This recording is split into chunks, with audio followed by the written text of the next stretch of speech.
Júlio Taborda, um amigo, e aqui na apresentação nós nos dividimos, eu e a Thaís. Eu acho que antes de eu começar, eu vou pedir que a Thaís também se apresente aí. Olá, pessoal, boa noite a todos, bom dia para o Julinho. É um prazer estar aqui falando para vocês hoje sobre esse trabalho, né, que eu tenho um carinho especial, né, entre tudo que eu faço é pelo benchmarking. Comecei lá desde estagiária até hoje, né, aqui onde a gente está, onde a gente vai falar.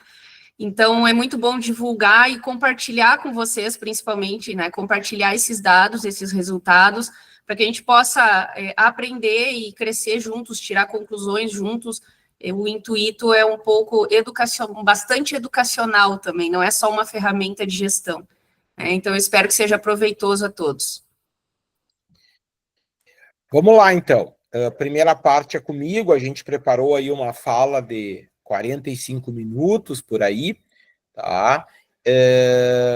Bem, o Julinho me provocou para trazer aqui para vocês, do grupo de cria do Instituto, o case do benchmarking que nós temos aplicado à cria bovina.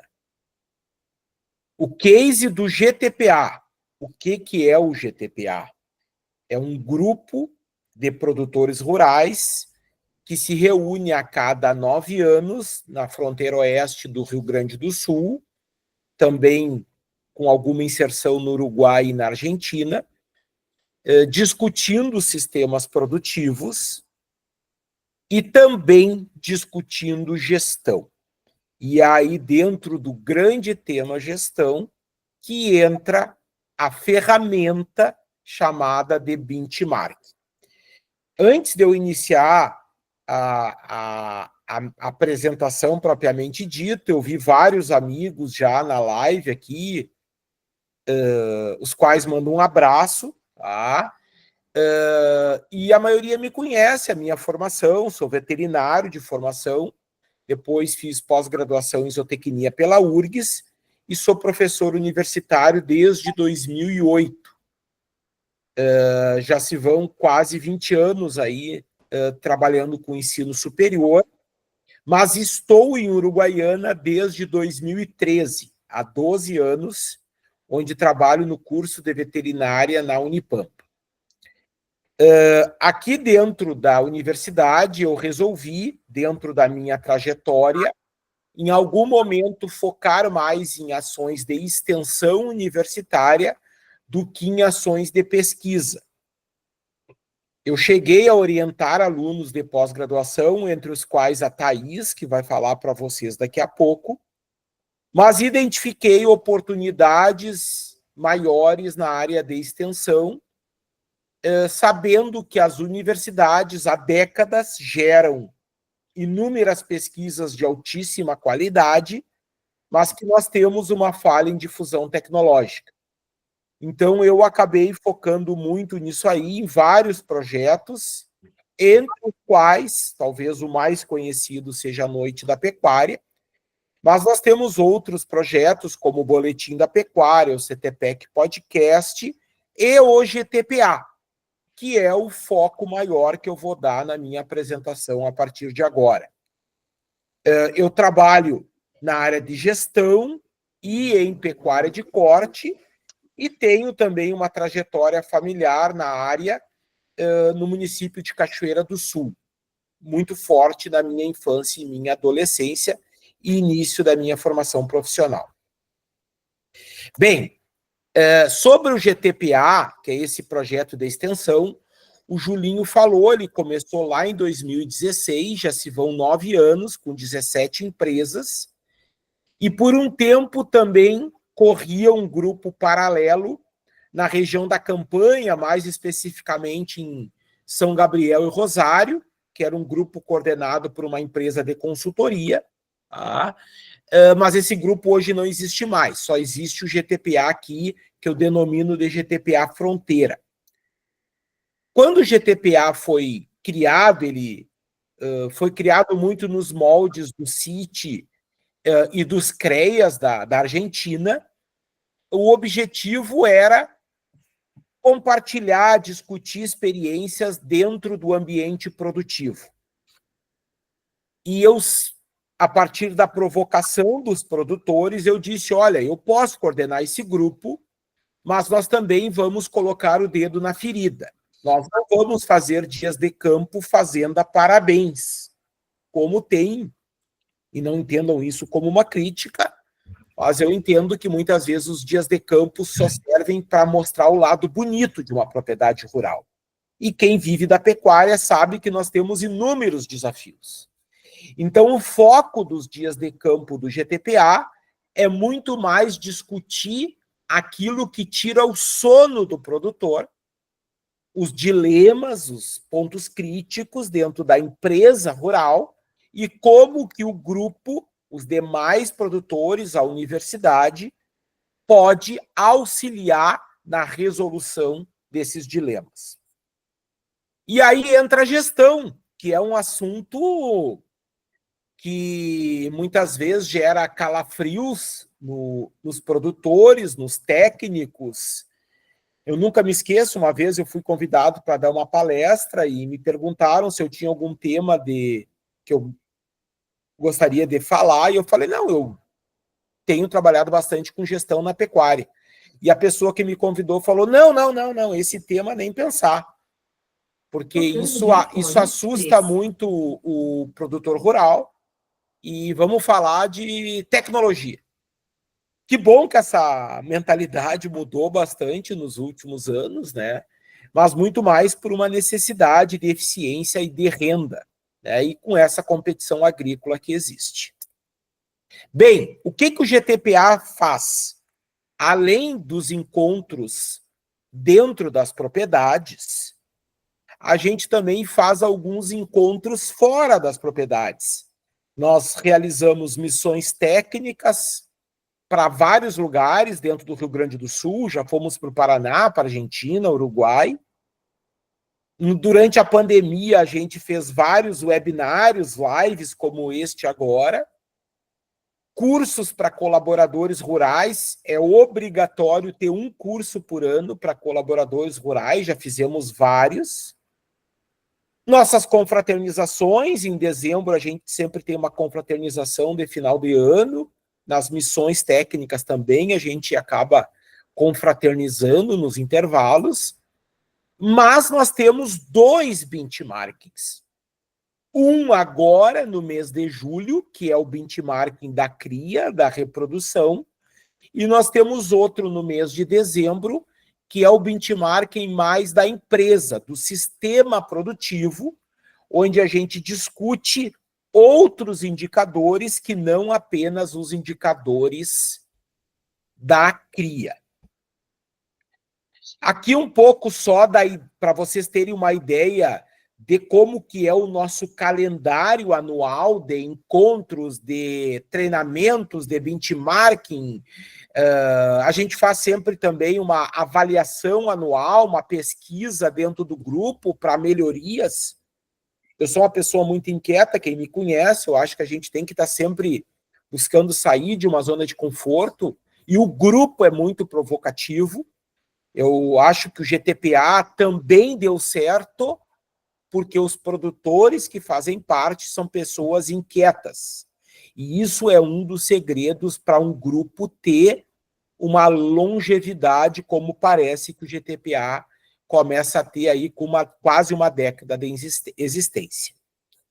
Todos os encontros mensais têm uma visita prévia da coordenação, que é mais ou menos 20 dias antes do encontro com o grande grupo, onde tudo é organizado. E também nós temos um regimento, com regras muito claras, para fazer parte do grupo. E aí, talvez, o elogio maior que eu receba aí, e o Julinho não vai deixar eu mentir, eu acho que é a questão mesmo da disciplina, da gente cumprir esse regimento na risca, de prazos, de presença nos encontros, de entrega de planilha. Eu acho que essa autoridade ela é importante para que um grupo sobreviva no tempo. Bem, mas vamos entrar na provocação. A gente está trazendo aqui um case para vocês, para quem sabe no futuro não amadurecer dentro do instituto aí algo similar, tá? Com o maior N, que eu acho que isso é algo importante. Nós trabalhamos com poucas propriedades. Para tu ter testes estatísticos mais fortes, tu necessita de mais indicadores, de mais repetição, e isso seria importante com a ampliação desse trabalho. Bem, o que é benchmarking, né? Isso vem da indústria, especificamente vem da indústria automobilística, iniciou no Japão, como grande parte das ferramentas de qualidade total, né? O que se faz? Benchmarking nada mais é do que a comparação do desempenho entre empresas de um mesmo setor. No nosso caso, propriedades rurais que trabalhamos com pecuária. Tu está comparando indicadores chaves que se repetem nas propriedades que fazem parte deste grupo. Mas o intuito não é tu ser o melhor do grupo. O intuito é tu avançar a partir da comparação com aquelas propriedades que se destacam. Então, eu vou dar um exemplo bem fácil para mim, que é do próprio Júlio Taborda, que tem a propriedade que participa dele é a La Blanca e Santa Fé, e Massogea, no Uruguai. É uma propriedade que, ano a ano, tem se destacado nos indicadores da cria. Então, muitas vezes, a gente aproveita essa expertise para tentar repetir os processos dentro das outras propriedades. Então, se a propriedade tem um bom índice de desmame, por exemplo, que é um dos indicadores, quais são os pontos chaves para ter esse bom índice? E vocês discutiram, tenho certeza, nestas 11 lives que vocês já tiveram no grupo, muitos desses processos chaves aí. Então, dentro de um nível estratégico da propriedade rural, no nível de planejamento, tu consegue estabelecer padrões de desempenho. Onde que eu posso chegar? Qual é a minha referência? Mas dentro do nível operacional, tu consegue entender aquelas práticas que levam a esses padrões de excelência. Então, o benchmark auxilia na estratégia, mas também deve auxiliar na operação do negócio. Não é só comparar o número, é entender como que um processo dentro da propriedade rural levou àquela métrica de destaque. Nós estamos há 8 anos trabalhando com um banco de dados, estamos sempre buscando um aperfeiçoamento. Hoje nós temos um apoio da UFSM, com a professora Luciana Petter, que nos dá uma mão aí. Depois a Thaís vai falar um pouco sobre a empresa Analisa, que trabalha com análise estatística. Já tivemos no passado um apoio da FURG, por intermédio do professor Ricardo Faria Correia, que também nos auxiliou bastante nesse processo. Nós temos uma comissão interna de produtores que referenda o que a gente vai controlar, quais são os indicadores, como que se calcula esses indicadores. Nós não podemos trabalhar com indicadores calculados de uma forma diferente, nós temos que padronizar indicadores. Por isso que é importante essa comissão interna, essa planilha de Excel padronizada. Nós trabalhamos com mais ou menos 35 indicadores, depois eu vou mostrar para vocês eles aqui. Aquelas propriedades que se destacam apresentam cases nos eventos de benchmarking. Eu já dei um exemplo do Taborda, que fala quase sempre nos eventos de cria, mas nem tudo são rosas. Nós temos algumas dificuldades relacionadas a prazos, auditoria. Nós, da coordenação do grupo, auditamos as planilhas para identificar alguma falha gritante, um número que destoa demais. E também a questão da análise estatística, que nós estamos evoluindo, inclusive a Thaís vai apresentar depois alguns resultados interessantes do ano passado, porque os dados que vocês vão ver agora são dados da campanha 23-24, porque os dados da campanha 24-25 só serão conhecidos agora no evento nosso de julho. Nós estamos na época exatamente de auditoria das planilhas. A Thaís deve estar ela coordena hoje esse processo de benchmarking, ela deve estar aí com uma agenda cheia de auditorias. O que são indicadores? E aqui, só para ilustrar, né? É um número, é uma métrica que nos faz comparar com padrões. Então, eu trago o exemplo aí, nessa imagem, de um velocímetro em um carro, de um oxímetro no dedo ali do paciente, de um termômetro. Tudo são ferramentas que nos dão um padrão. Se eu tenho 38 graus de temperatura corporal, um adulto tem grande chance de estar com alguma infecção. E a mesma coisa dentro de uma empresa. Tu usa indicadores dentro da gestão para te comparar em relação a um padrão, a uma média, a um referencial teórico. Quais são os indicadores chaves na pecuária de corte? Eu acho que essa é a pergunta que mais é feita. Bem, no grupo nosso do GTPA, nós trabalhamos com esses indicadores que vocês estão vendo em tela.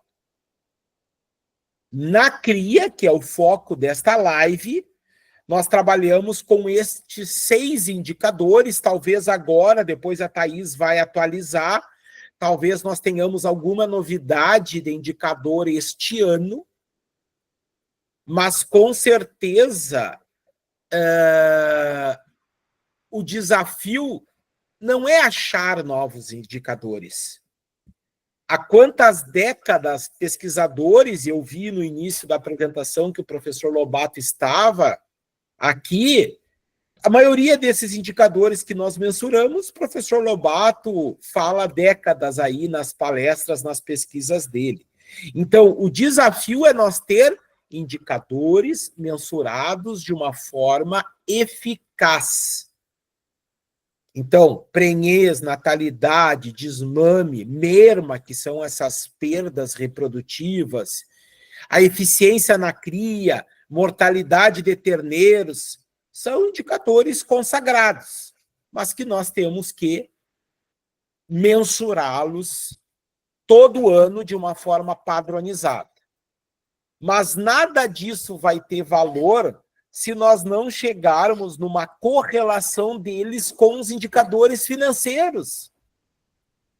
Vocês, produtores, só produzem carne para ganhar dinheiro. A gente não pode ser hipócrita.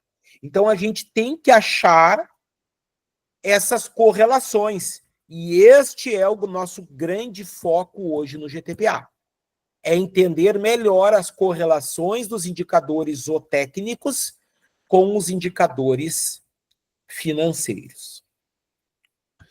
Aqui, de alguma forma, repetindo um pouco os indicadores chaves da cria, eu vou expandir um pouco para recria e para engorda. Para qualquer tipo de sistema, pode ser na cria, na recria, na engorda, no ciclo completo. Esses indicadores que estão em tela agora, eles são genéricos. mas nós também temos os indicadores econômicos que enxergamos como indicadores fundamentais para entender qual a viabilidade econômica de qualquer atividade pecuária, seja ela a cria, a recria, o ciclo completo, a engorda. Hoje nós temos muitos sistemas híbridos, né? De cria e recria, de recria e terminação, e acho até que isso tende a ser uma grande tendência. Sistemas de ciclo completo, por uma questão de escala de produção, tendem a ser cada vez mais raros. Nós estamos caminhando para um caminho de especialização dos sistemas produtivos.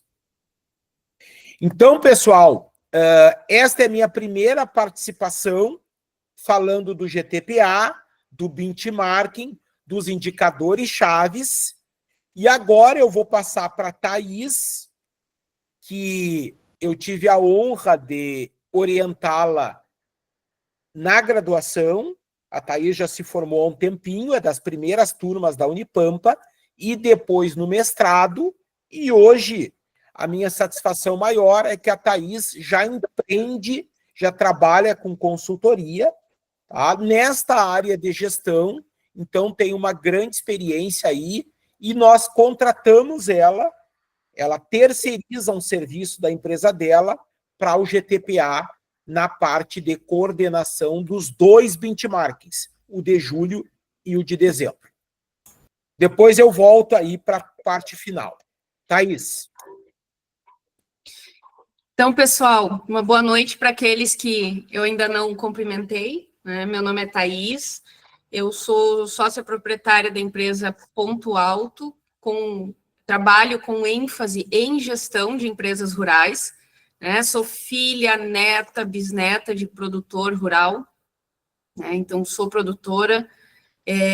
Eu costumo brincar, né, que é o que eu sou e a única coisa que eu sei fazer, né, é a pecuária, e a segunda paixão, né, é a gestão. Né? Sou médica veterinária formada pela Unipampa, e como já dito pelo Ricardo, fui orientada por ele durante a graduação, depois na pós-graduação, eu sou mestre em ciência animal, também pela Unipampa, e hoje empreendo com a empresa Ponto Alto. Tá? Dentre os serviços, dentro daquilo que eu faço, está o benchmarking, tá? É um dos serviços da empresa. E aí o meu objetivo agora é compartilhar com vocês, além dos resultados, como esse trabalho é desenvolvido, quais são os passos, o que envolve o processo de benchmarking, né? E finalizando com os nossos desafios.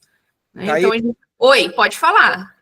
Para tu passar os slides na tua velocidade, eu vou parar de compartilhar e tu compartilha aí, tá? Ótimo. Acho que fica melhor para ti. Ótimo. Aqui. Tudo certo aí? Perfeito. Tá.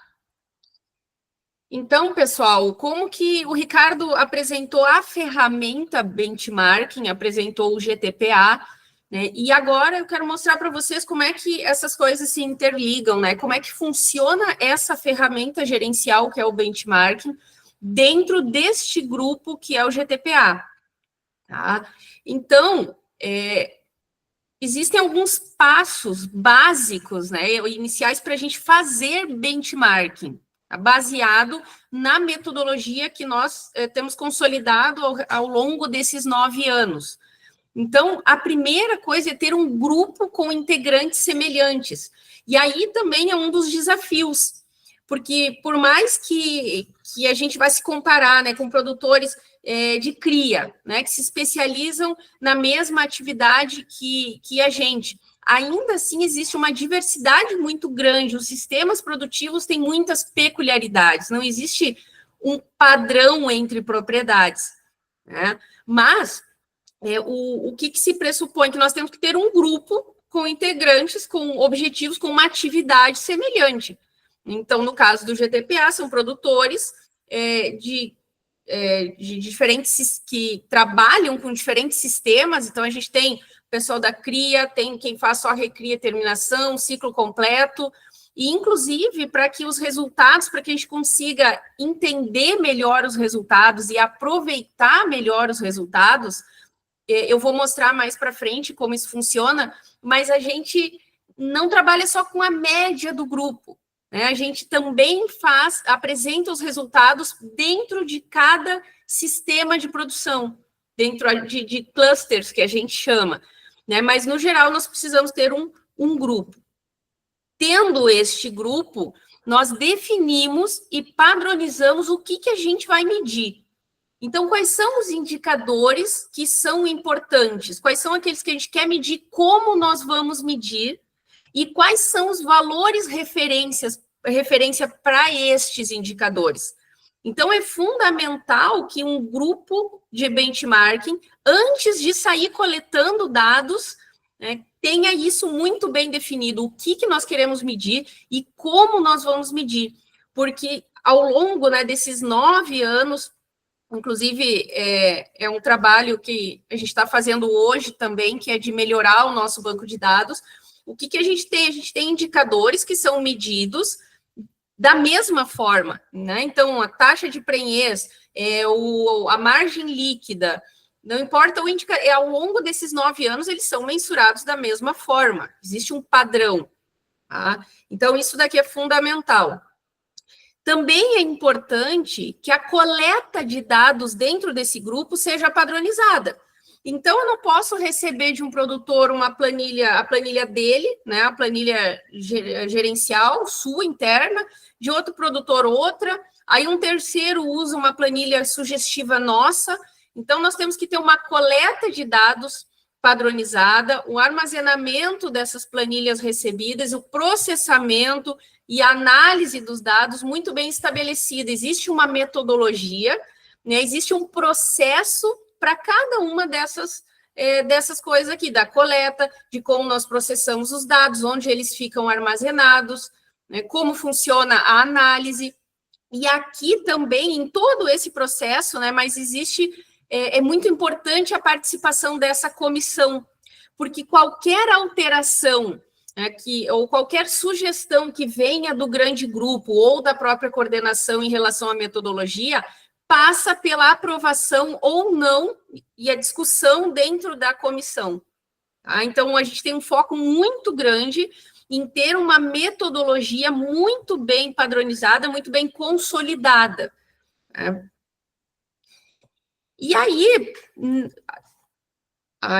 então, o grupo, né? Qual é o grupo onde nós aplicamos essa metodologia? Aqui é o GTPA.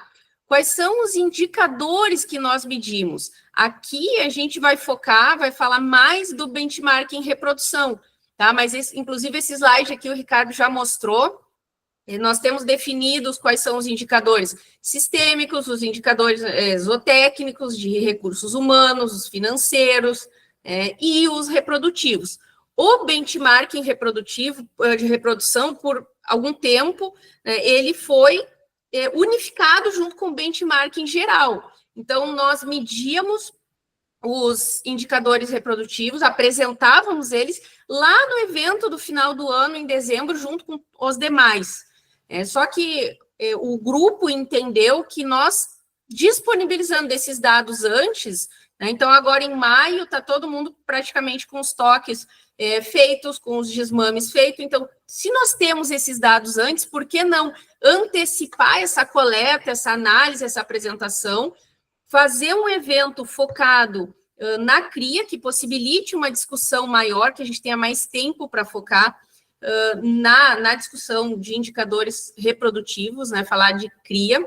Então, aí passamos a ter 2 benchmarks, um focado na reprodução e outro mais global, sistêmico, digamos assim, no final do ano, onde entram os indicadores financeiros.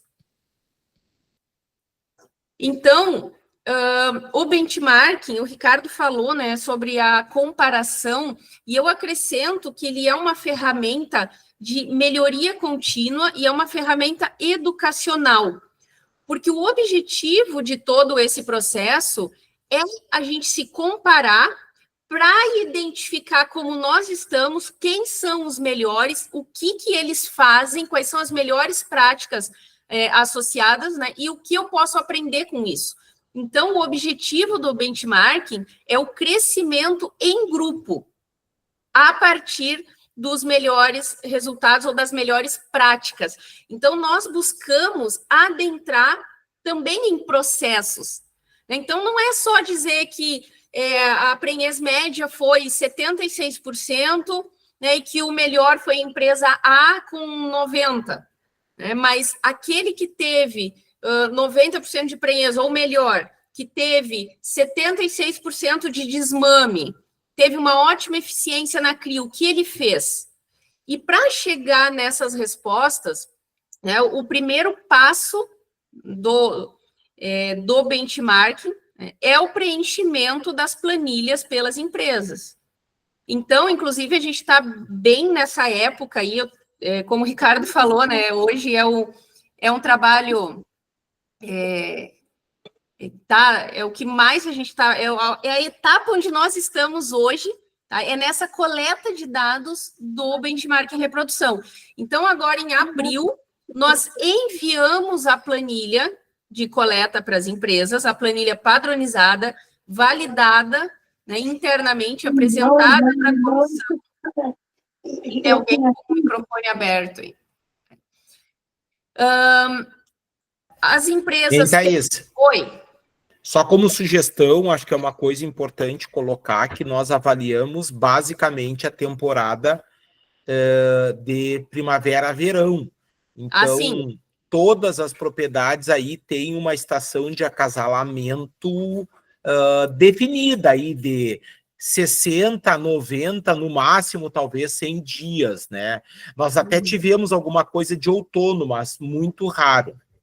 Nós tivemos de outono por pouco tempo e acabou saindo da análise porque pela baixa representatividade, né? Então, uma, duas empresas que daí no comparativo, né, acabava não tendo um valor de dados, né, de N. Então, esse preenchimento dessa planilha que eu vou mostrar para vocês pelas empresas participantes é o primeiro passo. Então, agora, no Bench Reprodução, em abril, eu enviei essa planilha aos produtores, tá? E eles têm até agora o final de maio para devolver essas planilhas preenchidas. Mas antes da devolução, é obrigatório que todas as empresas passem por uma auditoria, que nós chamamos, é uma palavra forte, né? Mas nós revisamos junto com as empresas, tá? Campo por campo que foi preenchido. O nosso objetivo com isso, nós não temos um controle sobre a qualidade do dado primário, né? Mas nós conseguimos estabelecer padrões, por exemplo, né, de área. Qual é a área destinada à cria? Existe um parâmetro, existem regras, o que se considera, o que deve entrar nesse cálculo dessa área média, o que não deve. Por exemplo, no benchmarking no geral, dentro do financeiro, onde cada custo deve ser alocado. Então, tudo isso é revisado junto com a empresa. E antes dessa auditoria, a gente tem também um treinamento com essas empresas, né, onde a gente treina as empresas para preencher a planilha, tira dúvidas, e também envia junto um manual com o passo a passo para preencher a planilha, o que a gente está medindo, como se calcula cada indicador. Passado essa etapa, nós vamos ter armazenados todas as planilhas de todas as empresas, que obrigatoriamente passaram pela auditoria. E aí passamos para a etapa de análise dos dados e apresentação. Tá? Ali eu coloquei até um QR Code que encaminha para um texto, uma matéria que saiu nossa, né, que saiu para o Sebrae sobre benchmarking, para quem quiser, para quem tiver interesse, quiser saber mais. Então, essa é a planilha, esse é o primeiro passo do benchmarking, os produtores preencham a planilha.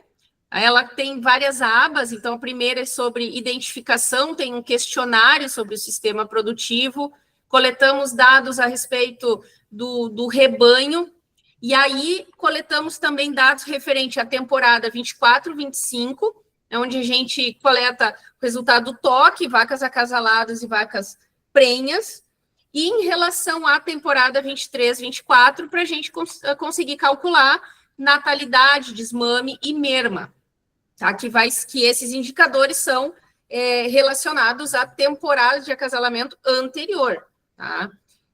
Também em relação à comercialização, compra e venda de ventres, né, prens, e a aba final, que é como um relatório, né, de resultados, onde a empresa também consegue já, após o preenchimento, já consegue ver os seus resultados comparado com o benchmark, tá? Que é outra questão importante, né? A quem a gente está se comparando, não só a outras empresas, mas também a um valor de referência, tá? Isso vai aparecer de forma mais detalhada agora aqui para frente.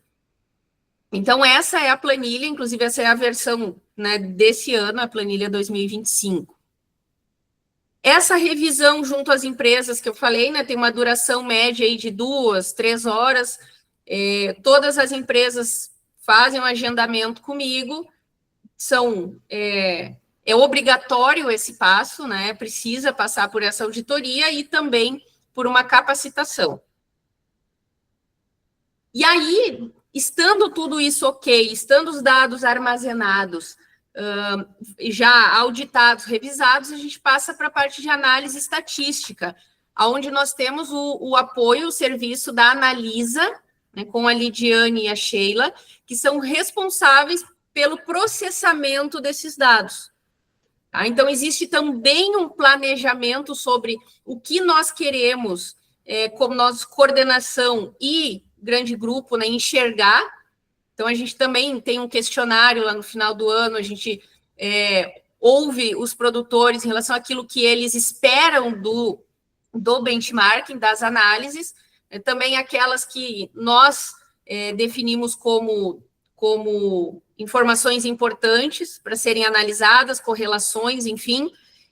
Nos reunimos, tem todo um trabalho bem extenso, bem detalhado, interno até chegar no benchmarking. Então, nos reunimos com a empresa, passamos isso para as gurias, elas também nos passam a visão delas em relação aos dados, tá? E aí a gente tem os dados processados e prontos para apresentação. E aí a apresentação acontece na Unipampa, a gente passa uma manhã lá, né, discutindo os resultados. As empresas recebem, aqui tem um print, ou recebem também um relatório individual dos seus resultados, comparado aos produtores do mesmo cluster, ou seja, do seu sistema de produção, tá? A média geral do grupo e o valor de referência. Também a gente tem na apresentação, e é importante a gente citar, né, porque nós falamos que não basta uma comparação fria de números, senão é uma análise comparativa, mas benchmarking adentra em processos. Então, nós identificamos aquelas empresas que se destacaram, tá? E aí nós temos relatos dessas empresas. Então, o Ricardo até citou um exemplo, né? O Julinho lá se destacou na eficiência da cria. Então, o Julinho tem 20 minutos para falar para o grupo quais são os processos chaves que ele considera chave dentro do seu sistema que levaram a esse resultado. Então, é uma troca muito bacana, né? E aí sim fecha o ciclo, né, do que é benchmarking, quando a gente consegue aprender com os melhores, identificar as melhores práticas. Dessa forma, essa é a forma, é o padrão de como as empresas enxergam os resultados, como é a apresentação completa. Aqui eu trago recortes, né? Então, a gente tem um gráfico, tá, principal, aonde cada bolinha dessas é uma empresa. E vocês veem que elas não estão aqui com nomes, cada empresa tem um número, tá? E aí, cada bolinha dessas é uma empresa, os seus resultados, e aqui nós temos nas linhas o resultado dos top 20%, o GTPA, top 20% eficiência, que eu vou explicar o que é. Então, o primeiro resultado que a gente apresenta é uma média simples dos 20% dos sistemas com o melhor resultado para aquele indicador. Então, o que a gente está medindo aqui? Prenhez. Né? Qual foi o resultado dos 20% melhores? Nesse caso aqui, desse exemplo, né, 90%. Aí, qual foi o resultado dos 20%, a média simples desses 20% de produtores, com o maior valor para o indicador de eficiência na cria? Então, nós elencamos, junto à comissão, o indicador eficiência da cria, então, quilos de terneiro desmamado por vaca exposta, como sendo o indicador-chave. Tá? E aí, quem teve a melhor eficiência? Qual prenhez teve? Quem teve a melhor eficiência? Qual desmame teve? Qual merma teve? Então, para todos os indicadores, a gente vai estar comparando dessa forma. O benchmarking é o valor referência, tá? É a meta. E a média geral do grupo. Os números aqui em vermelho, nós apresentamos essas médias, com e sem outliers. Tá? Também a gente tem os clusters, né? Nós dividimos sistemas que são sistemas de ciclo completo com genética, é o G1, o G3, sistemas de cria tradicional, e o G4, sistemas de ciclo completo sem genética. Tá? E aí a gente subdivide os resultados também dentro desse grupo, por aquela questão que eu falei para vocês, para a comparação ela tem que ser o mais homogênea possível. Tá? E aí eu vou apresentar agora para vocês alguns dos nossos resultados, tá? Do benchmarking do ano passado. Tá? O benchmarking em reprodução, ele sempre acontece entre junho e julho, né? Esse ano em julho. Então, começando pela taxa de prenhez, o grupo está hoje com uma média histórica de 76%, 76,6% de prenhez. Inclusive, o melhor ano aqui de prenhez foi 2024, tá? Mas a gente teve desde 72% ali em 2017, sendo que a maior parte das empresas, mais de 40%, né, 41% das empresas, tem o seu resultado, né, entre 71% e 80% de prenhez. Mais de 90% de prenhez esteve presente, né, em 13,5%, né, das propriedades. Então, a grande faixa de prenhez, né, que contempla a maior parte dos produtores, está entre 71% a 90%. Tá? Se a gente pensar no benchmark, no valor referência, que até aparece nesse slide, né, de 85%, a gente vê que tem bastante espaço para melhoria ainda aqui.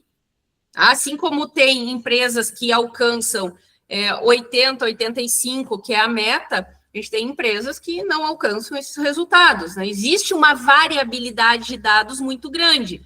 Por isso, inclusive, é que nós calculamos os resultados com e sem outliers. Em relação à taxa de desmame, né, se a gente já saiu de uma prenhez, né, de 76%, média, né, média histórica, lá o desmame a gente já vai para 65% nesse último ano. Thaís, oi. Lembrando que nós calculamos taxa de desmame pelo número de vacas acasaladas.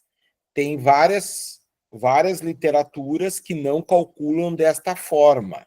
Tá? Então, essa diferença da taxa de prenhez e da taxa de desmame é a nossa merma, que depois tu vai falar aí, que são as perdas reprodutivas, tá? Então, taxa de desmame é número de terneiros assinalados dividido pelo número de vacas acasaladas 1 ano e meio atrás.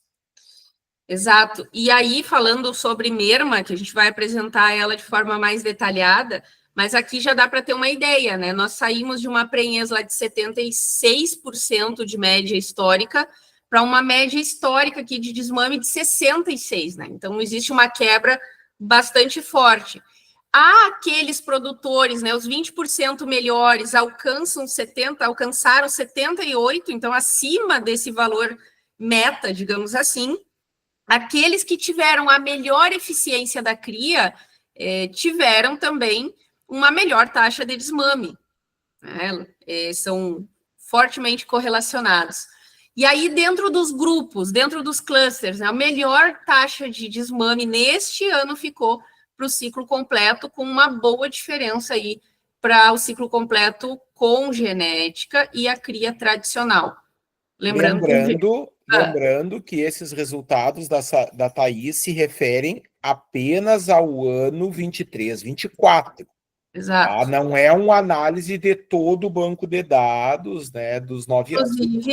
Inclusive eu vou falar também mais para frente sobre essa questão do banco de dados, tá? Mas esse é o primeiro foco do benchmarking, falando de metodologia, né, é apresentar os resultados do ano. E uma segunda etapa é apresentar a análise do banco de dados. Tá? Então, esses foram os resultados de 2024. Em relação à eficiência da cria, que são os quilos desmamados em cima das vacas expostas, a gente tem um benchmark, um valor referência meta, né, de acima de 165 quilos de terneiro desmamado por vaca exposta. E aí a gente vê que a gente está ainda está longe de alcançar esse resultado, né? Sendo que, inclusive, a nossa média geral fica em 128. Está muito relacionado àquela baixa taxa de desmame. Mas lembrando que a eficiência da cria tem como impacta também a idade, o desmame, que aqui no benchmark em reprodução, né, nós padronizamos, nós corrigimos o peso para os 205 dias, tá? Mas dentro desse indicador impacta o peso, o desmame, a idade, o desempenho reprodutivo num todo da propriedade, a mortalidade de terneiros. Então, por isso que esse indicador também foi escolhido, né, como um indicador-chave, um dos principais, junto com a taxa de desmame, porque ele resume a operação. Tá? Então, é uma forma da gente, é um indicador que nos dá uma ideia do todo do desempenho da cria dentro da propriedade. Mortalidade de terneiros, né? Ela é bastante altinha em alguns anos, a média histórica está em 3%. No último ano agora em 2024, foi a maior mortalidade de terneiros, quase 5%, sendo que o valor que nós trabalhamos de máximo é 3%. E aí, quando a gente olha por categoria, nós tivemos as primíparas e as secundíparas, ambas oriundas de acasalamento de um ano, né, 15 meses, como aquelas categorias que apresentam a maior mortalidade de terneiros. Inclusive, em relação a essas categorias de um ano, o que nós temos observado, né? Nesse ano, em 2024, teve um movimento interessante na composição do rebanho do grupo. Então, nós tivemos um aumento da participação de vacas solteiras, tá, no rebanho, e uma diminuição bem considerável da participação das fêmeas acasaladas com um ano, do acasalamento de 15 meses. Tá? Isso é uma informação que agora para frente, dentro da merma, ela é importante. E vacas solteiras também, que já começa também a discussão da vaca solteira, né? Eu vi, inclusive, que estava lá no enunciado da live, essa questão de retenção. 8,8% aí representou. Em relação à merma, a nossa média histórica está em 11%. Foi também em 2024 a nossa maior merma. O que é a merma, né? Merma significa quebra. É um termo, inclusive, muito usado na Argentina, no Uruguai, né? Merma, quebra. É a diferença entre as fêmeas, o que eu desmamei em cima das fêmeas que eu tinha como diagnosticada como prenhe.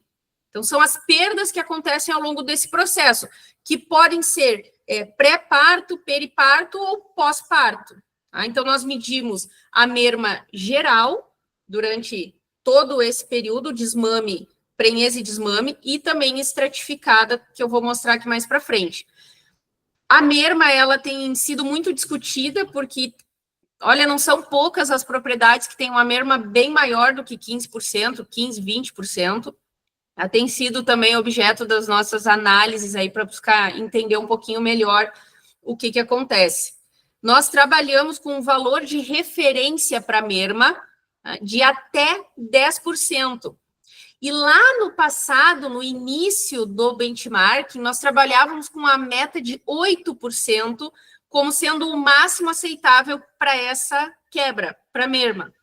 Mas os dados históricos têm nos mostrado, né, que é um número praticamente impossível de alcançar aqui na região. Né? Então, já faz um tempo que a gente aprovou na comissão isso, que nós temos como valor referência 10%. E aqui, quando a gente olha essas perdas por categoria, é interessante. Ó. A categoria que mais tem perdas são as primíparas, tá?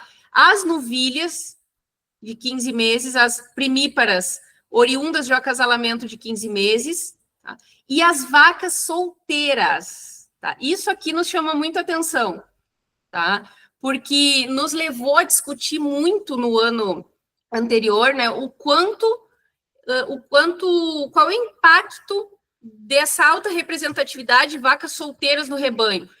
Vale a pena essa retenção? Será que eu não estou tendo? Porque muitas vezes, né, emprenhar não é difícil, a gente emprenha a vaca solteira tem excelentes resultados, mas quando a gente vai lá para o final, que é o que importa, é o desmame, e a gente mede as perdas, vacas solteiras já são animais caros, porque ficaram um ano dentro da propriedade improdutivos, né, mas custando, né, com a torneirinha aberta, mas que não estão entregando um terneiro lá no final. E quando nós estratificamos essa merma, nós trabalhamos com 4 tipos de perdas. Então, nós medimos a falha 1, é a vaca prenhe que não pariu, sem justificativa nenhuma. A falha 2 é aquele aborto que foi de fato identificado pelo campeiro, anotado, registrado lá no caderno de campo. A perda 1 é a perda periparto, ou natimorto, terneiro com até 24 horas de vida, e a perda 2 é a perda de terneiro depois de 24 horas de vida, até o desmame. E aí a gente vê que essas perdas elas estão altas em todas essas etapas. Por exemplo, somando essa falha 1 e 2, a gente tem mais de 7%, sendo que para perdas nessa etapa, a gente teria no máximo, o benchmark é no máximo até 5%. Em relação à perda periparto, natimortos, a meta seria até 2%, a gente está com 3,3%. Perdas de terneiros, 4%. Trabalhamos com 3%. Tá? E aí a morte da vaca prenha, 1%. Então, esse, inclusive, é um dado que é um desafio para nós, que é essa merma estratificada. Porque só dizer que nós tivemos uma merma alta, né, de 15%, não quer dizer muita coisa. Agora, o grande X da questão é onde estão essas perdas. Inclusive, internamente, para as empresas, na tomada de decisão, na gestão operacional, é o que importa, porque é o que vai me dar subsídio para uma ação corretiva. Só que muitas empresas, talvez a maior parte delas, ou boa parte delas, não conseguem entregar esses dados bem estratificados por falha e por categoria. Né? Então, esse tem sido um desafio nosso aí, que é a qualidade do dado primário. Em relação às análises estatísticas, Aí eu trouxe uma delas, né? Essa análise aqui, o que nós fizemos? Nós buscamos a correlação dos indicadores do benchmarking reprodução, medimos a correlação com o benchmarking geral, com dados do benchmarking geral, sobretudo os dados financeiros. A correlação que teve mais força foi desses indicadores aqui que eu vou mostrar com o EBITDA, com o resultado financeiro. Então, nós detalhamos um pouco mais elas. E aí, lembrando que esses dados aqui, essas correlações, esses resultados, se referem ao ano de 2024. Qual é o nosso grande objetivo? Né? Então, a gente tem um N menor. O nosso grande objetivo para melhorar essa análise estatística, dar mais força para ela, é analisar o banco de dados dos 9 anos de benchmarking. Então, nós temos um trabalho que, inclusive, esse ano a gente vai conseguir isso, de padronizar, de organizar todo o banco de dados de todos esses anos de benchmarking e reprodução, para que aí sim a gente tenha um N maior. A gente vai ter 9 anos de dados vezes 20 propriedades aí, mais ou menos, em cada ano. Tá? Então, isso vai dar uma força muito maior para os resultados. E aqui, o que a gente obteve? Para cada quilo de terneiro desmamado por vaca acasalada, então, 1 quilo a mais na eficiência da cria, gerou um incremento de R$ 6,80 no EBITDA. 1% na taxa de desmame levou a um aumento no resultado financeiro, aqui medido pelo EBITDA, de R$ 24,60. 1% de aumento na taxa de natalidade levou a um aumento de R$ 27,00 no EBITDA. E a cada 1% de aumento na merma, a correlação negativa, a gente teve uma redução de R$ 28,90, né, com R$ 29,00 no EBITDA.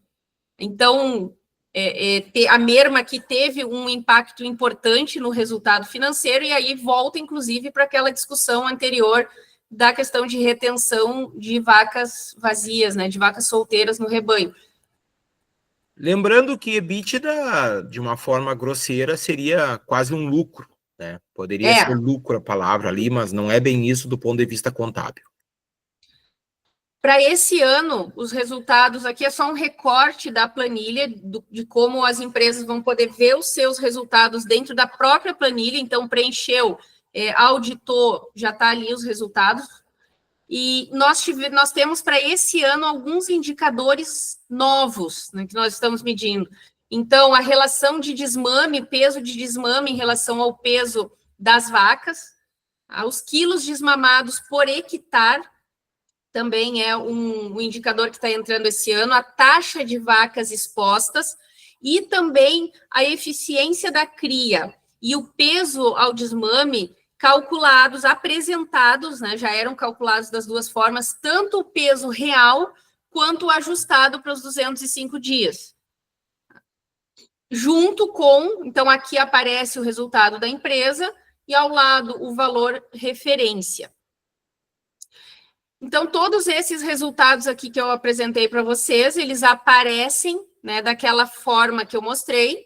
Nós temos os dados, as médias gerais do ano, nós temos também as análises estatísticas, que estão ganhando força agora conforme a gente avança no trabalho do banco de dados, e a apresentação dos cases de sucesso. Tem uma outra informação que eu acho bacana falar, porque eu não coloquei aqui, mas que é interessante.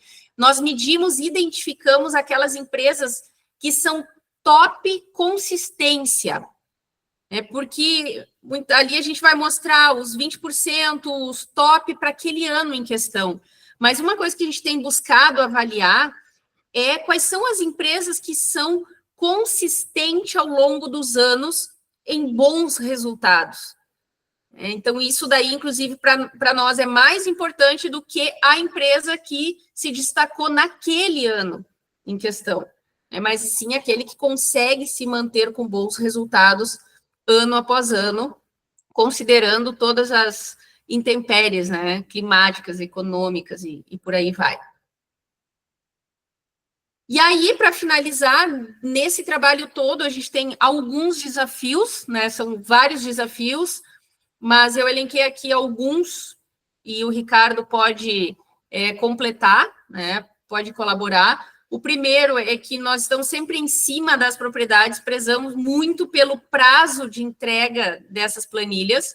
Existe um calendário bem estabelecido, divulgado com antecedência para os produtores, e a gente trabalha muito em cima disso, de respeito aos prazos, porque é o tempo também que nós vamos ter internamente para trabalhar esses dados na estatística. Então, quanto menos tempo nós temos, a qualidade e aquilo que a gente pode entregar, né, a nossa entrega é prejudicada. A qualidade dos dados primários é um desafio. Então, por mais que a gente faça essa auditoria, essa revisão, nós não temos o controle sobre a gestão da operação das propriedades, né? Então, existe um certo limite até para questionar um resultado, né? Nós podemos questionar, mas a empresa é o produtor que preenche. Dados muito, tipo, outliers, né? Ou que saiam de um padrão, nós questionamos, mas envolve, o benchmark, ele pressupõe gestão, né, e qualidade de dados primários, a importância do dado bem coletado no campo. É muito importante, porque chega para nós na planilha, é o dado final, é o dado bruto final daquele ano, daquela temporada, tá? Mas é dependente da gestão, da profissionalização da gestão das propriedades. O banco de dados, para uma estatística mais robusta, isso a gente vai conseguir esse ano. Nós fizemos um trabalho bem intensivo em cima de banco de dados no ano passado e no início desse ano. Então, esse ano as estatísticas vão ser todas em cima de banco de dados e não de apenas um ano. Nós buscamos também, né, a correlação com lucro, mas também esse item 4 aí, nós queremos chegar na resposta, né, de quais são os indicadores que estão relacionados ao lucro, ao resultado final. Quais são os indicadores que explicam o lucro? Nós temos medido isso ano a ano e esse ano a gente vai trabalhar em cima do banco de dados para ter essa resposta aí. E é também um desafio o número de empresas, porque quando a gente tem 12, 15 planilhas, uma estatística de um ano, ela fica muito mais sensível a erros do que quando a gente trabalha com 50, 60, 80 planilhas, tá? Então, é um desafio esse N, mas que nós hoje vamos conseguir superar ele trabalhando com o banco de dados por conta das repetições ao longo desses 9 anos aí. Não sei, Ricardo, se tu quer adicionar alguma coisa. Não, é isso aí. Eu acho que agora a gente abre para alguma dúvida, alguma coisa. Se tu quiser parar talvez de compartilhar aí, acho que devolvo a palavra para a Elísia. O que nós tínhamos preparado era basicamente isso aí. Dúvidas? Bom, obrigada. Acho que a minha internet está oscilando aqui um pouquinho, pessoal. Não sei se vocês estão me escutando bem. Tá, um pouquinho tá, mas dá para escutar. Eu vou tirar a câmera para facilitar, tá? Bom, uma dúvida que eu até escrevi aqui no chat, né, que me surgiu, né, considerando o nosso grupo de cria, né, do Instituto, né, que a gente está distribuindo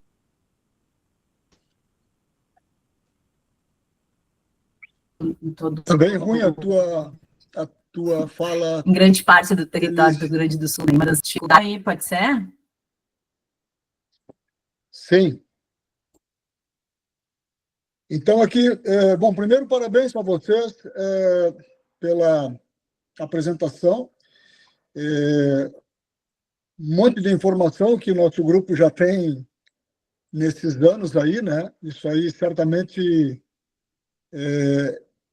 vai começar a gerar ainda mais confiabilidade, porque nós Temos um número expressivo também, apesar de serem poucas empresas, é um número expressivo de ventres, né, Ricardo? Eu gostaria que vocês comentassem sobre isso enquanto eu leio aqui a pergunta da Thaís no meu escritório portátil. Thaís, tu tem o número exato de ventres que nós trabalhamos no ano passado? Sim, no ano passado foram 49.311 ventres. Inclusive, teve uma suba em relação ao ano anterior de 6%, que foi 46 mil. Eu tenho uma coisa para comentar, Thaís. É a confiabilidade maior na informação. Tá fechado o teu microfone, Ricardo. Ah, desculpe.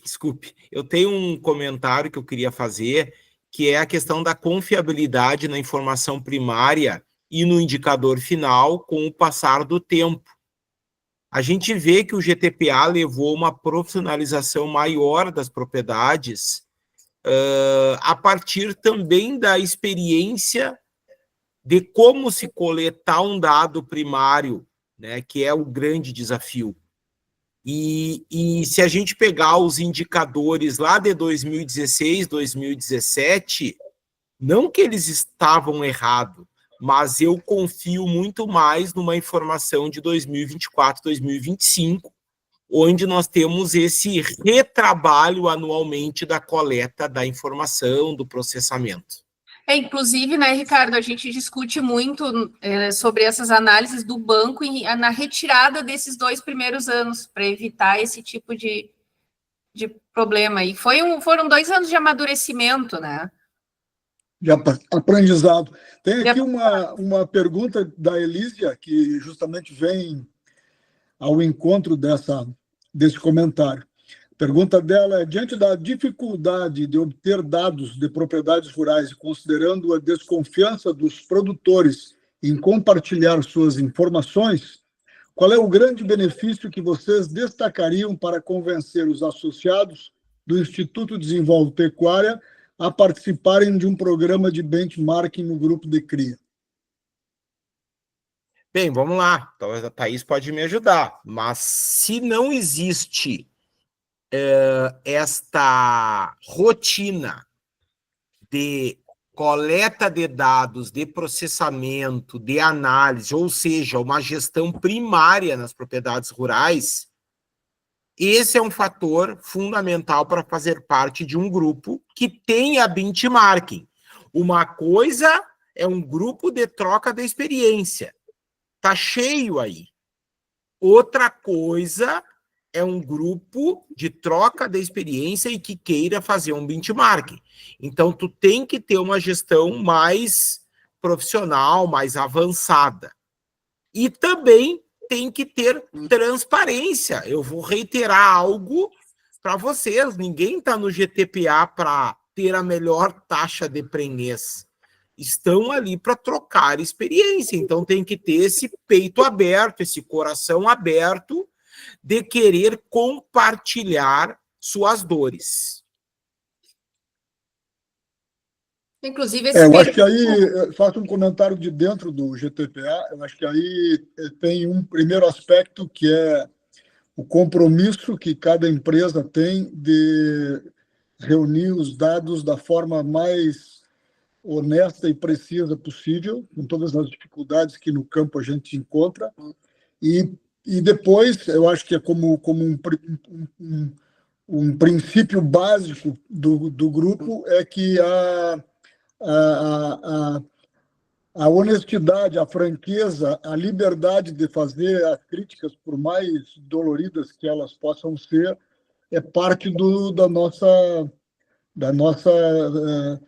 força, né?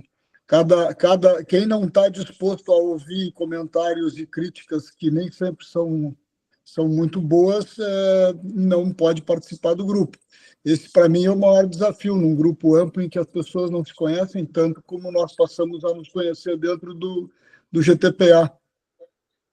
Eu acho que um ponto importante também é comentar que está lá no regulamento do GTPA, né, que aqueles que não estão dispostos a compartilhar os seus dados já nem entram no grupo, porque a entrega do benchmarking para aqueles que têm cria ou reprodução, né, e o geral para todo mundo, ela é obrigatória. Acho que é importante falar. Assim.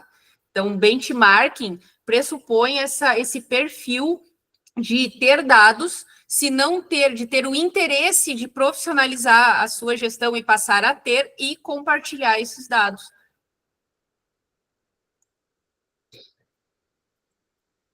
Eu estou vendo algumas perguntas no chat aqui, ó. Considerando que o grupo de cria está em 80 municípios por todo o Rio Grande do Sul, gostaria de saber se é mais vantajoso organizarmos um único grupo para o benchmark envolvendo todas as localidades ou mais eficaz dividirmos o grupo pelas 6 mesorregiões. Olha, se Elísia, para fazer benchmarking, eu acho que não tem por que dividir. Quanto maior o N, melhor vai ser. Tá? E o envio das planilhas, eu acho que isso aí pode ter muito do usar o remoto. Mas agora, a apresentação dos resultados, o debate, a troca da informação, é importante que seja num evento presencial. Isso eu acho bem importante. Agora, se o objetivo é também formar um grupo de troca de experiência, aí eu já vou entrar na pergunta do Flávio, tá? Que pergunta como formar mais grupos de GTPA, se precisa estar na mesma região, se precisa ser o mesmo sistema produtivo. Não, assim, ó, para formar mais grupos de GTPA, a metodologia está à disposição, tá? É só replicar o método. Minha função enquanto universidade pública é apresentar o método. Claro que tem seus desafios, inclusive desafios de liderança e coordenação. Precisam estar na mesma região? Facilita bastante um grupo de troca de experiência na mesma região. Eu acho difícil produtores de todo o estado estar se visitando todo mês pelos deslocamentos e pelas agendas. Tá? Precisa ser o mesmo sistema produtivo? Não, não precisa. No GTPA, não, nem todos são da cria, nem todos são do ciclo completo. Nós temos uma divisão bem equilibrada. Por ser fronteira, nós temos menos sistemas de recria e engorda. Mas cria, ciclo completo com genética e ciclo completo tradicional se equivalem o número por cluster. Sei, Thaís, se é por aí a resposta, se tu concorda. Não, é por aí sim. E só para complementar aquela questão da localidade, né? Para benchmarking só, sem considerar o grupo de troca, é vantajoso um único grupo, mas nada impede lá na planilha a região a que faz parte, né?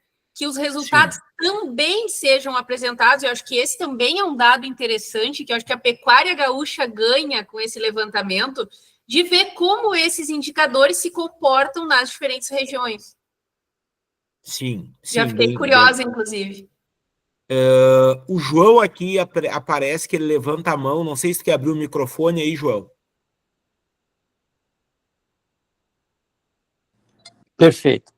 Muito obrigado, excelente apresentação. Eu sou praticamente um neófito, há pouco tempo estou na cria, e não tenho nenhum dado levantado.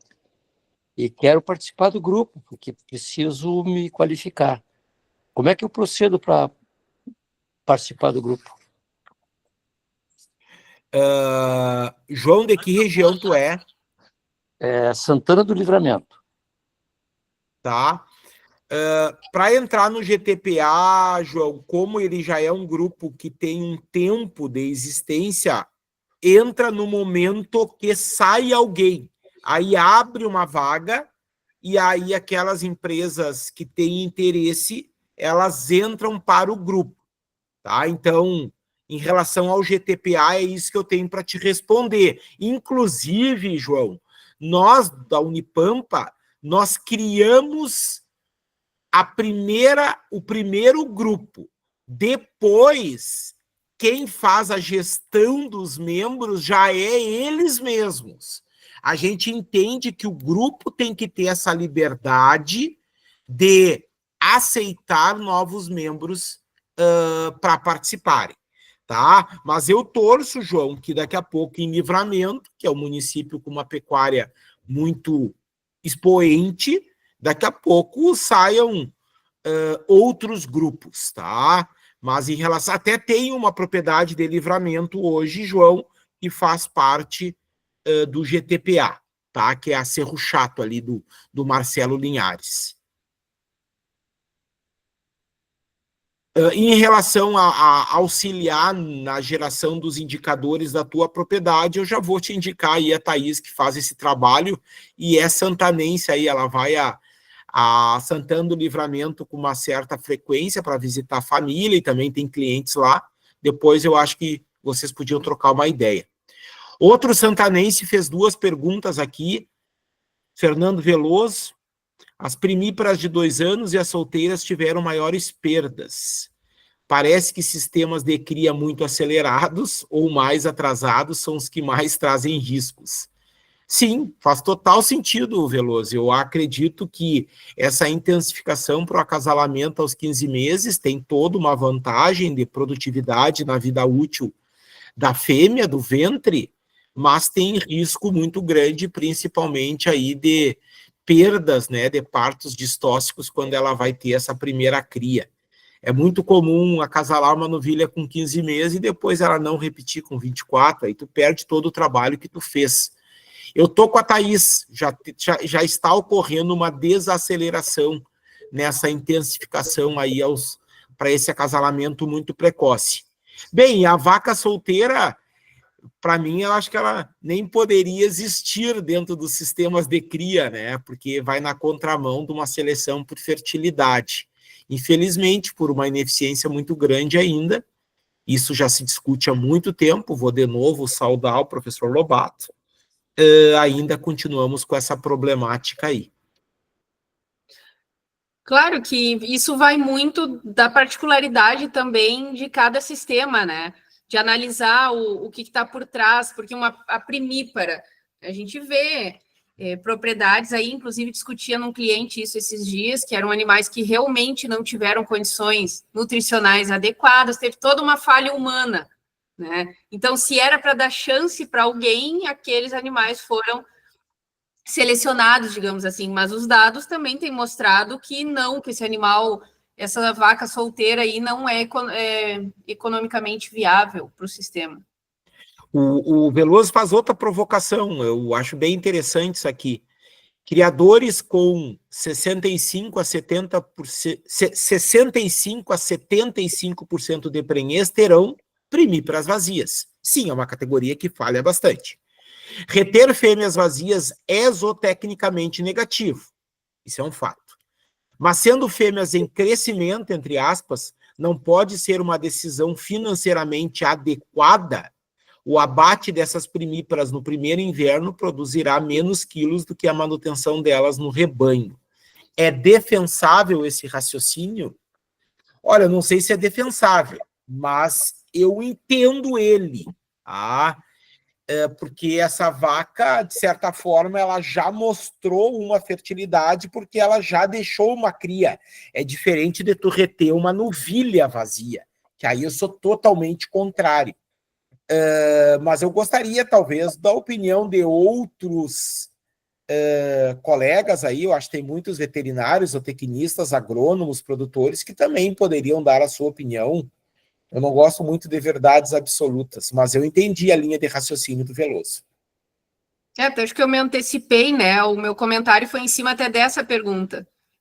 Dentre as vazias, geralmente as primíparas são as candidatas à retenção, né? Isso. Veloso, não sei se tu quer abrir o microfone aí.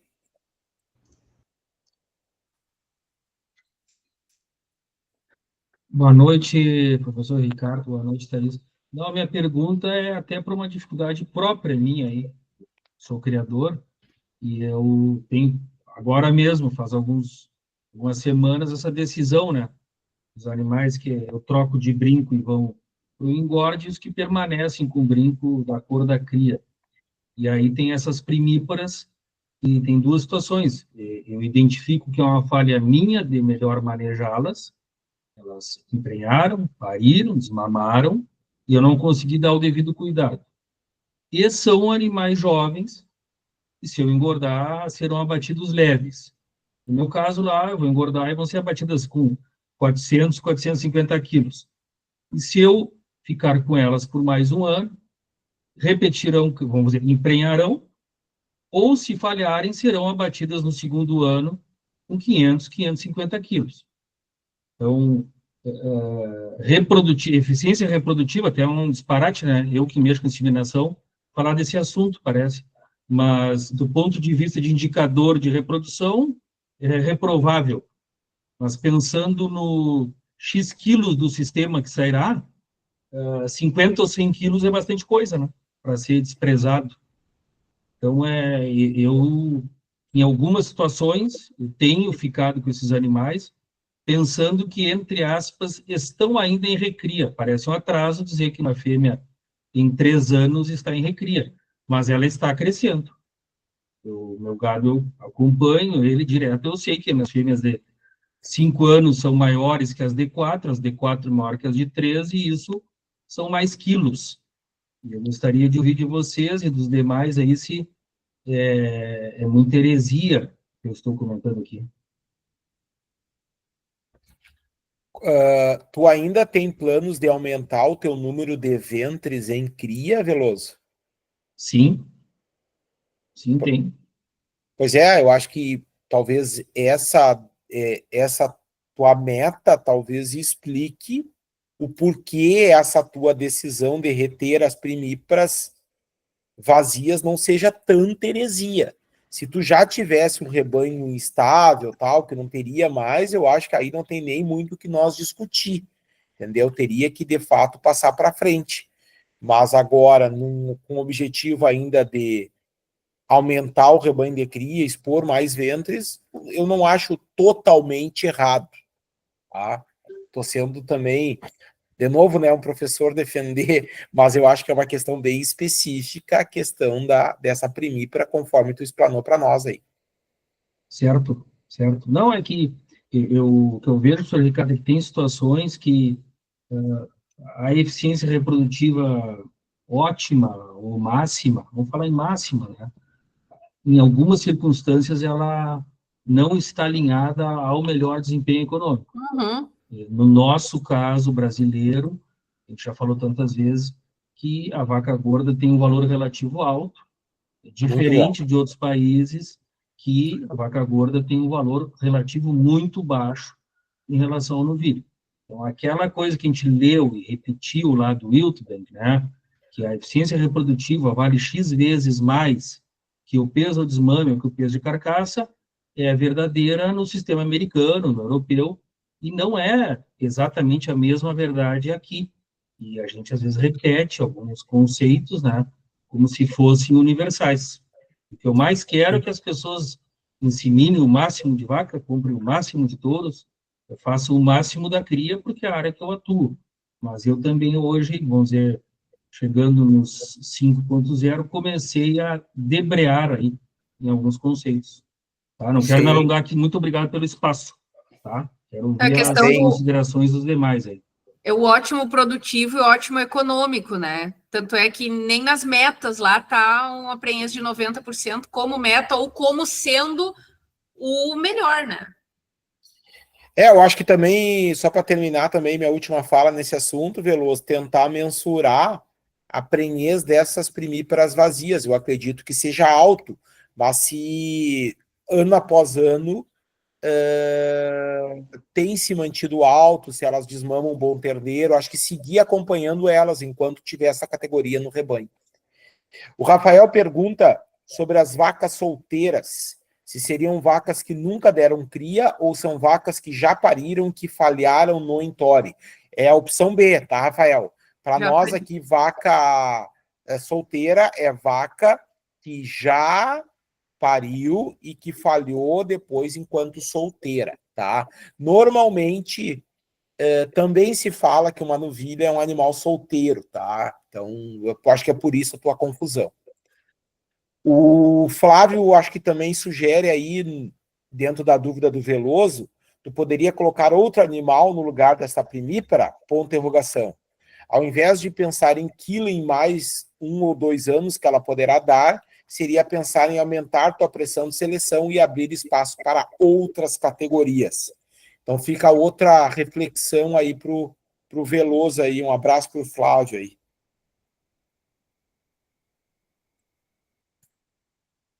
Eu acho que é isso. Não vi mais nenhuma pergunta no chat. Já 8h30 já, segunda-feira, o pessoal já está também cansado. Elísia Taborda.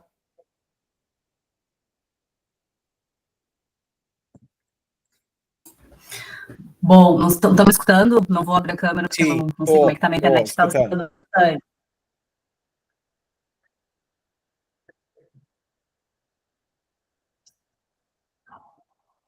Eu queria agradecer, né, a Thaís e o Ricardo pela exposição, o tempo conosco, né, foi fantástico, adorei, acredito que todos que estão aqui presentes também foi super benéfico e estarmos aqui. No caso do grupo de cria, para quem está no desenvolve, a gente então vamos ver se a gente consegue desenvolver o bem. E desejo a todos, então, uma boa noite. Está cortando, Thaís? Está cortando, mas nós entendemos a mensagem. Te agradeço aí também as palavras, Elísia, e a gente fica à disposição aí, a universidade, para, de alguma forma, contribuir. Passa a palavra para a Thaís aí fazer o encerramento. Então, de igual forma, quero agradecer a oportunidade, tá? Espero que tenha sido útil as informações que a gente passou, né? Tanto em relação aos resultados, quanto em relação à metodologia que está à disposição. Né? E aí também fico à disposição para eventuais dúvidas, esclarecimentos, porque tem muita coisa, né? O que a gente trouxe aqui é um pequeno recorte do trabalho, então, precisando ou querendo tirar dúvidas, é só chamar. Um abraço, boa noite. Um abraço a todos.